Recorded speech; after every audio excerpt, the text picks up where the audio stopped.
ସାଙ୍ଗମାନେ ଆଜି ପ୍ରବଳ ଖରା ହେଉଛି। 3 ଦିନ ହେଲାନି ପ୍ରବଳ ଖରା ହେଉଛି। ଆଉ ମୁଣ୍ଡ ଫୁଣ୍ଡ ପୁରା ବୁଲେଇ ଦେଉଛି, ପେଟ ଫେଟ ଗରମ ହେଇଯାଉଛି।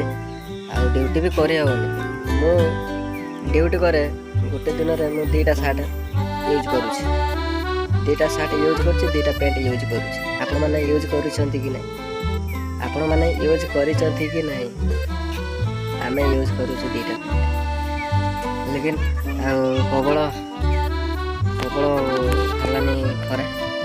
ଦେଖନ୍ତୁ କେଉଁ ଭଳି ଖରା ହେଉଛି ପୁରା।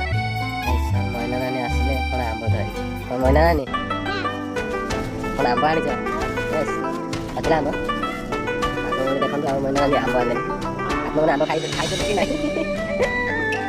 ଆପଣମାନେ ଆମ୍ବ ଖାଇଛନ୍ତି କି ନାହିଁ?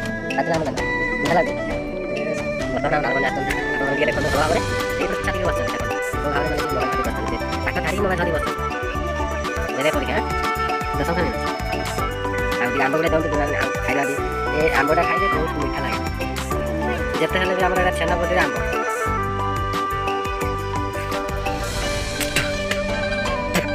ଦେଖନ୍ତୁ ଏଇ ଆମ୍ବଟା ଆପଣ ଖାଆନ୍ତୁ, ବହୁତ ସୁନ୍ଦର ଲାଗିବ।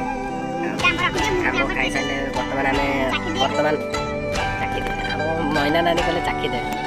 କ'ଣ ଚିନି ଦେଇ ଚାଖିବ ନା ପାଟିରେ ଚାଖିବ? ଆଉ ବର୍ତ୍ତମାନ ଆମେ ଆମ୍ବ ଖାଇସାରିଲୁ। ତାପରେ ବର୍ତ୍ତମାନ ଆଉ ଥରେ ଆମେ ଟିକେ ଆଜି ଦୋକାନ ଛକକୁ ଯିବା।